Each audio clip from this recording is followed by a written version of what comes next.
internet pode parecer, bem, quase mágica, não é? Clicamos numa coisa e ela simplesmente aparece.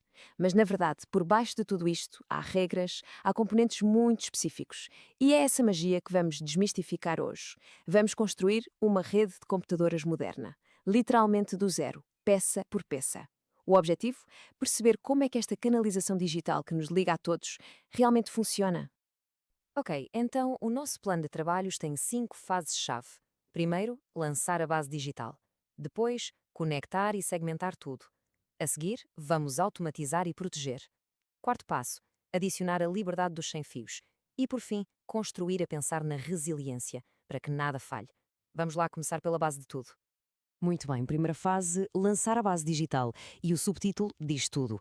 Cada dispositivo precisa de um endereço. É a coisa mais básica que existe. Pensem nisto. Tal como uma casa precisa de uma morada para o carteiro saber onde entregar as cartas, cada equipamento numa rede, seja um computador, um telemóvel, um servidor, o que for, precisa de um endereço único. Senão, os dados nunca lá chegariam. E essa morada digital chama-se endereço IP. É mesmo a base de tudo no mundo digital.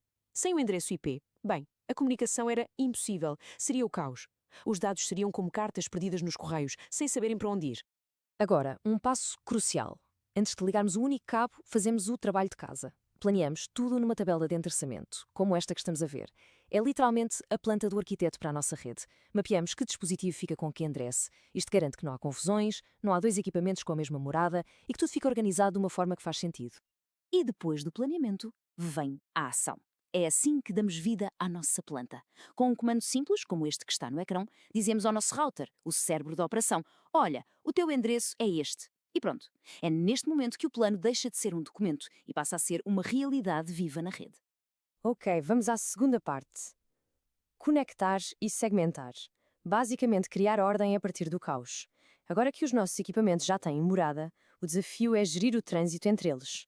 Imaginem um escritório gigante, em open space, onde toda a gente está a falar ao mesmo tempo. Era uma confusão, certo? Pois, é isso que temos de evitar. Precisamos de criar departamentos virtuais. E a ferramenta mágica para fazer isso chama-se VLAN, ou Rede Local Virtual. Permite-nos pegar num único equipamento físico, um switch, e por software dividi-lo em várias redes completamente separadas. A analogia do edifício de escritórios é perfeita. É como se criássemos andares virtuais. Por exemplo, o andar do corpo docente e o andar dos estudantes. Usam todos o mesmo prédio, mas as comunicações de cada andar estão seguras e separadas. Ok, mas como é que os computadores entram nesses andares virtuais? Bem, através de dois tipos de portas. Primeiro, a porta de acesso. Pensem nela como a porta de um escritório normal. Só dá acesso a um único andar, ou seja, a uma única VLAN. Depois temos a porta trunk. Este é o elevador do prédio. A sua função é transportar o tráfego de todas as VLANs, de todos os andares, entre os diferentes switches. É o que permite que a nossa rede segmentada funcione como um todo. Seguimos para a terceira fase, automatizar e proteger o acesso. A ideia aqui é criar regras inteligentes para uma rede segura. Porquê? Porque a nossa rede está a crescer e configurar cada novo computador à mão, bem, isso não dá, é impraticável. Por isso precisamos de automatizar a atribuição de endereços e ao mesmo tempo ter a certeza de que só quem deve é que se liga à nossa rede. E aqui entra o nosso melhor amigo, o DHCP. Em vez de irmos a cada computador definir o endereço IP à mão, o DHCP faz isso por nós, automaticamente. Funciona como uma pequena conversa em 4 passos. O computador chega à rede e pede um endereço. O servidor DHCP oferece um que esteja livre. O computador aceita a oferta e o servidor confirma o aluguer desse endereço por um tempo. Simples e eficiente. Mas esta facilidade toda levanta uma questão de segurança importante. E se chega alguém de fora, encontra uma porta de rede livre na parede, liga lá o seu portátil e pronto, está dentro da nossa rede? É um risco real. Precisamos de um segurança digital à entrada de cada porta. E a segurança chama-se segurança de porta. Funciona assim. Cada equipamento de rede tem uma espécie de impressão digital única, um número de série do hardware chamado endereço MAC. O que nós fazemos é dizer ao switch: nesta porta, decora o endereço MAC do primeiro computador que se ligar aqui, e só ele é que pode usar esta porta. A partir daí, se algum intruso tentar ligar-se, a porta simplesmente ignora-o. Acesso negado. Muito bem, a nossa rede com fios está a funcionar lindamente, mas estamos presos aos cabos. Está na hora de evoluir. Quarta fase, adicionar liberdade sem fios. Vamos cortar o fio, mas claro, com segurança. É importante perceber que a segurança Wi-Fi para casa e para uma empresa são coisas diferentes. Em casa, usamos o WPA2PSK. É aquela password única para a família e amigos. Funciona, mas numa empresa seria um pesadelo.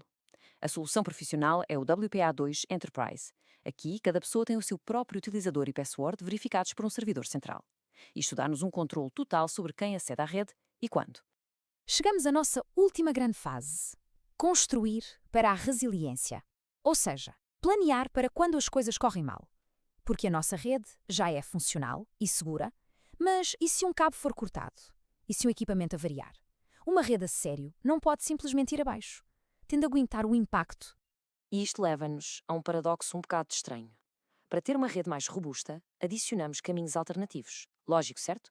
O problema é que, sem um sistema inteligente a gerir isto, esses caminhos extra podem criar um loop. Os dados começam a andar em círculos, cada vez mais rápido, até criarem uma tempestade de tráfego que deita a rede completamente abaixo. Então, como é que ter um caminho de reserva pode avariar a rede? A resposta está num protocolo chamado Spanning Tree, ou STP. Pensem no STP como um controlador de tráfego muito inteligente. Ele olha para o mapa da rede e, para evitar os loops, bloqueia de forma preventiva as ligações redundantes. Se olharmos para a tabela, vemos que a porta G0/2 do switch 3 está em estado BLK, bloqueada. Está ali, em standby. No momento em que a ligação principal falhar, o STP repara nisso e, em segundos, ativa esta porta de reserva. Mas e se quisermos mais do que apenas uma via de emergência? E se quisermos mais velocidade? Sempre? Para isso existe o Ether Channel. A ideia é brilhante. Em vez de ter várias ligações separadas, o Ether Channel junta-as todas para que funcionem como uma só ligação lógica, muito mais rápida. A analogia da autoestrada é perfeita. Em vez de várias estradas nacionais, criamos uma autoestrada com várias faixas. Para terminar, vamos olhar para o calcanhar daqueles de muitas redes, o gateway, a nossa porta de saída para a internet. Se o nosso router principal avariar, ficamos todos sem internet. É um ponto de falha crítico, e é aqui que entram protocolos como o HSRP. A solução é ter 2 routers a trabalhar em equipa, um piloto principal, que está a controlar tudo, e um copiloto, em stand-by, pronto para assumir os controlos no instante em que for preciso. E o resultado final, do ponto de vista de quem usa a rede, é este. Para todos os computadores, só existe um único gateway, este endereço IP virtual. Eles não sabem, nem precisam de saber, que nos bastidores há 2 routers físicos a garantir que a ligação nunca falha. Se um avariar, o outro assume de forma transparente. É a resiliência no seu melhor.